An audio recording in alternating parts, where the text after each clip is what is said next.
Muchos estaban desanimados, desilusionados, y Pablo aún dijo que sus colaboradores lo dejaron. Pero Pablo tenía una fe firme y una seguridad absoluta de que el Dios en quien él creía, aquel que le había encomendado el Evangelio de la gloria, es el Rey de los siglos.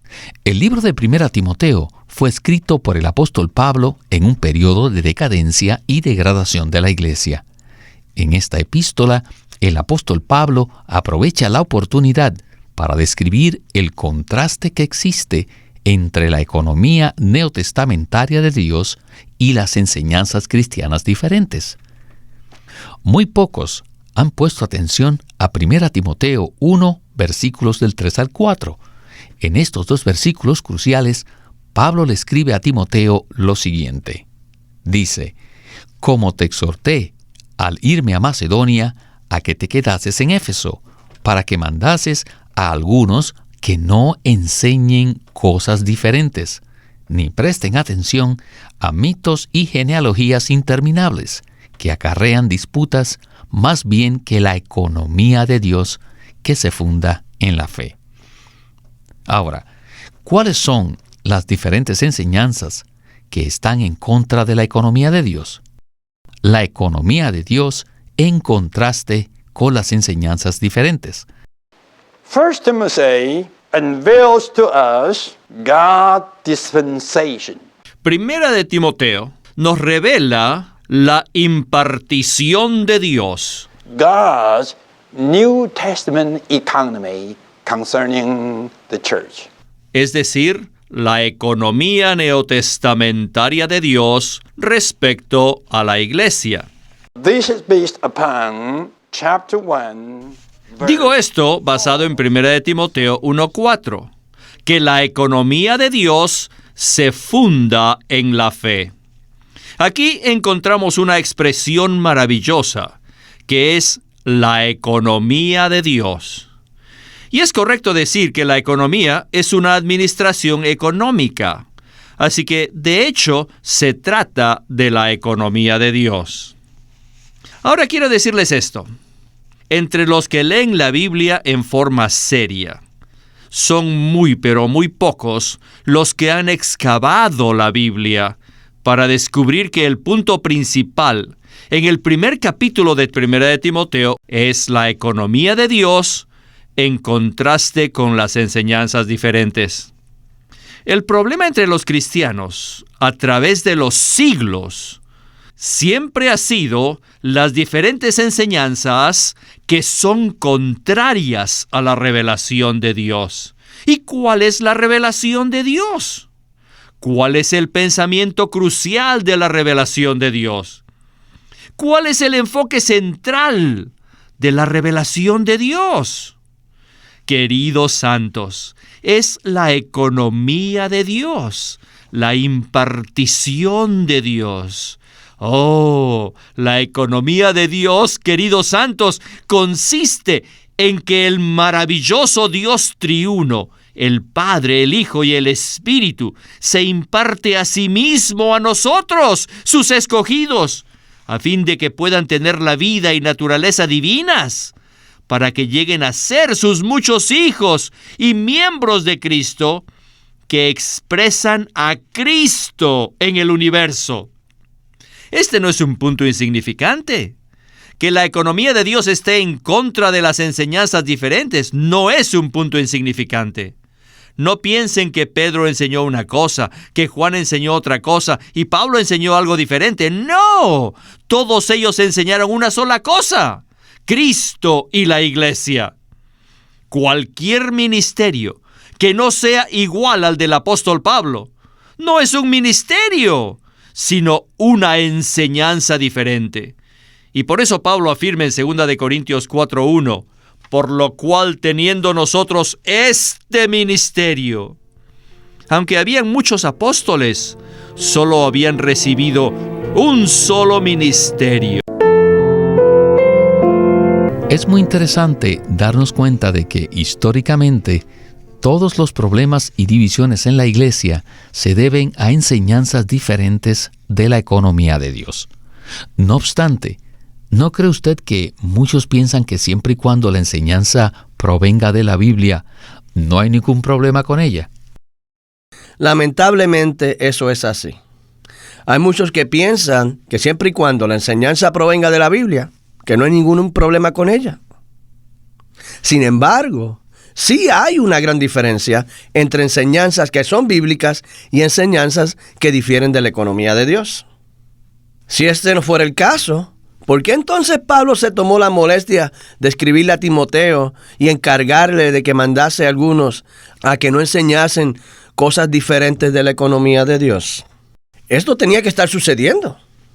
¿Y qué quiso decir Pablo con que no se enseñaran cosas diferentes? Bueno, según 1 Timoteo 1:4, toda enseñanza que no se centra en la economía de Dios es una enseñanza diferente, es una enseñanza divergente. O sea, toda enseñanza que difiera de la revelación sobre la economía neotestamentaria de Dios es una enseñanza diferente. Por tanto, debemos ser cuidadosos y preguntarnos si realmente estamos enseñando conforme a la revelación única del Nuevo Testamento, la cual es la economía de Dios. Una vez más, la economía de Dios consiste en que Él mismo se imparta en el hombre para que éste le pueda expresar. Escuchamos en el segmento anterior una definición muy completa de la economía de Dios, y quisiera repetirla textualmente. Y es esta: la economía de Dios consiste en que el maravilloso Dios triuno, Padre, Hijo y Espíritu, se imparte a sí mismo en sus escogidos a fin de que puedan tener la vida y naturaleza divinas, para que lleguen a ser sus muchos hijos y miembros de Cristo, que expresan a Cristo en el universo. ¿No les parece que esta es una definición maravillosa? Esta es la economía y el propósito de Dios. Cualquier otra cosa es una enseñanza diferente. Al final del versículo, en 1 Timoteo 1:4, dice que la economía de Dios se funda en la fe.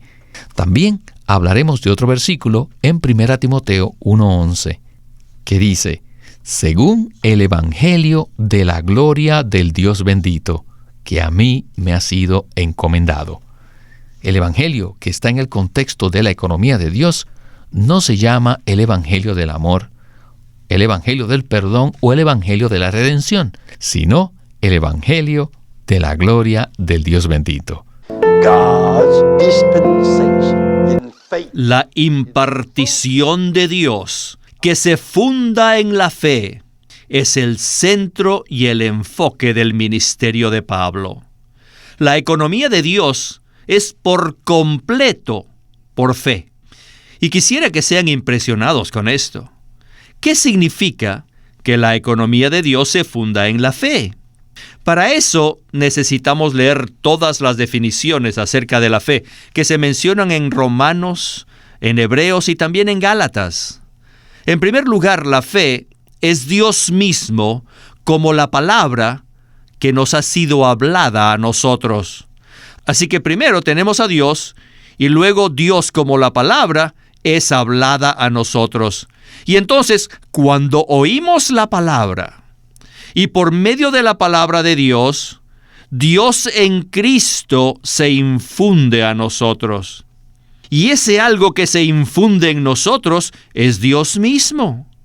Luego, esta fe que opera en nosotros nos introduce a una unión orgánica con el Dios triuno. Y luego, mediante esta unión orgánica, Dios se infunde en nosotros continuamente.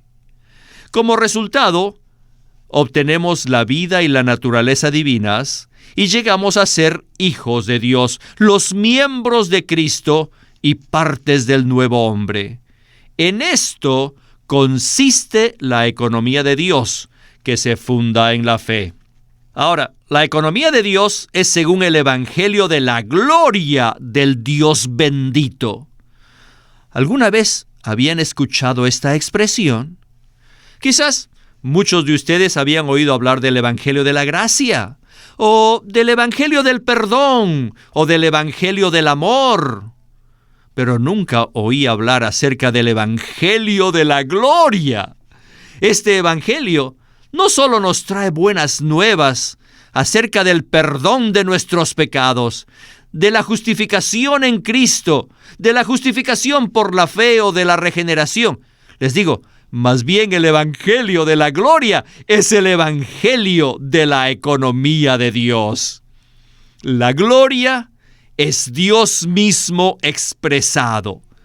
Por tanto, el Evangelio de la Gloria es el Evangelio del Dios que es expresado. Aparentemente, esta porción cubre dos asuntos que no se relacionan entre sí. Por un lado, la economía de Dios que se funda en la fe, y por otro, el Evangelio de la gloria del Dios bendito. No obstante, estos dos asuntos están estrechamente relacionados. ¿No es así? Eso es correcto. Estos dos asuntos están estrechamente relacionados el uno con el otro. Y he aquí la relación. Cuando nosotros escuchamos la palabra de Dios, Dios en Cristo y como el Espíritu se infunde en nosotros. Y como resultado de esta impartición, la fe brota desde nuestro interior.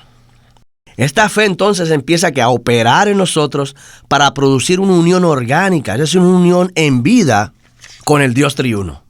Y por medio de esta unión orgánica, Dios se infunde en nosotros continuamente.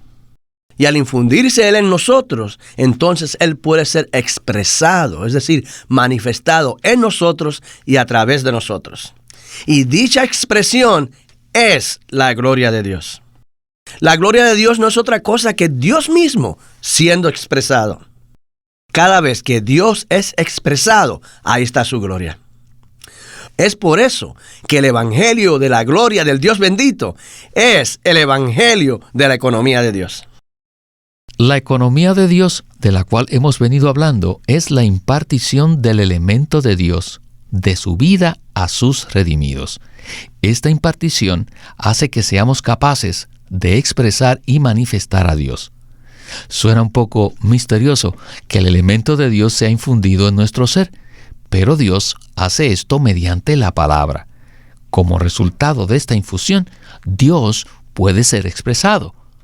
Cuando iniciamos el mensaje de hoy, dijimos que Pablo había escrito el libro de 1 Timoteo en un periodo en que la iglesia estaba en decadencia y degradación. De hecho, todas las iglesias en Asia habían dado la espalda a su ministerio, el cual es el ministerio de la economía neotestamentaria de Dios. Pero en medio de un entorno de degradación, Pablo exclama en 1 Timoteo 1:17 lo siguiente: al Rey de los siglos, incorruptible, invisible, al único Dios, sea el honor y gloria por los siglos de los siglos. Amén. Verse 17. Honor, glory to the King of the ages. En el versículo 17 dice: por tanto, al Rey de los siglos, incorruptible, invisible, al único Dios, sea honor y gloria por los siglos de los siglos. Amén. Quiero decirles esto, que mientras Pablo se encontraba en la prisión, las iglesias empezaron a degradarse. Y esa situación vino a ser muy desalentadora, muy decepcionante. Muchos estaban desanimados, desilusionados. Y Pablo aún dijo que sus colaboradores lo dejaron. Pero Pablo tenía una fe firme y una seguridad absoluta de que el Dios en quien él creía, aquel que le había encomendado el Evangelio de la gloria, es el Rey de los siglos. Él nunca cambia.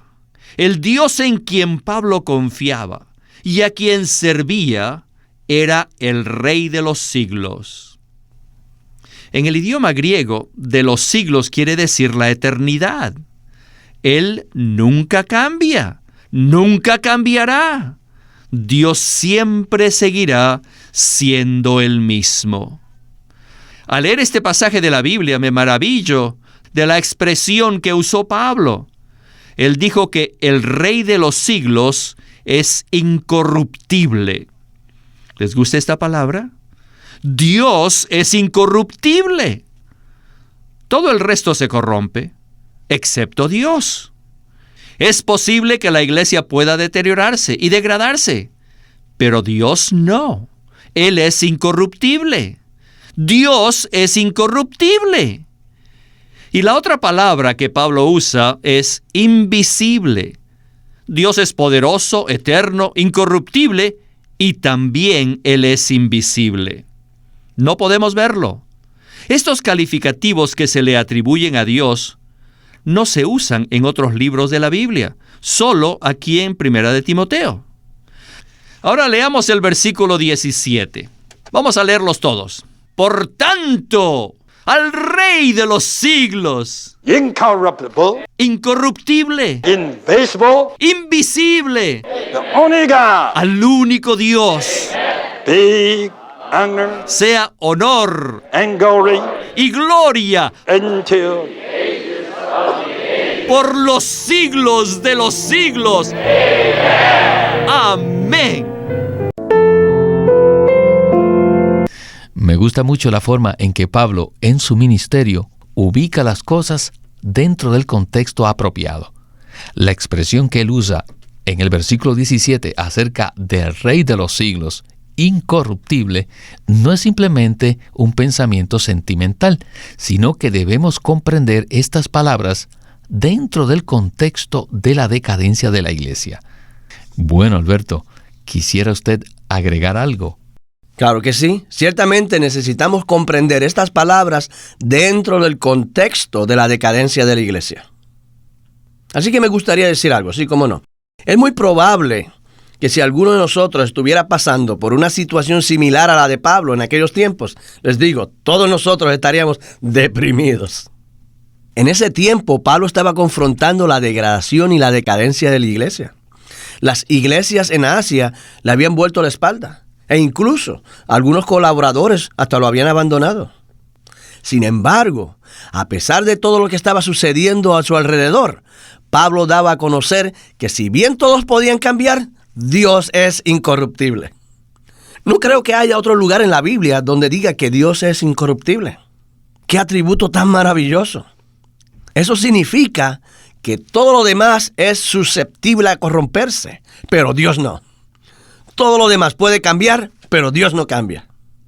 Y nosotros, al igual que Pablo, debemos tener la fe firme y la certeza absoluta de que servimos al Rey de los siglos, al Rey de la eternidad, quien nunca cambia, quien siempre permanece igual, quien es todopoderoso, eterno e incorruptible.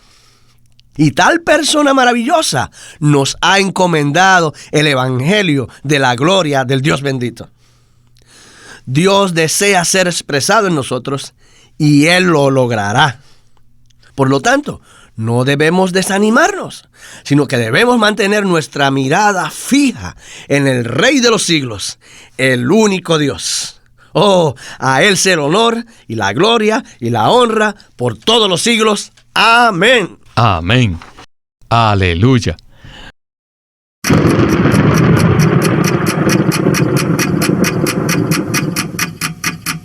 El Vigilante.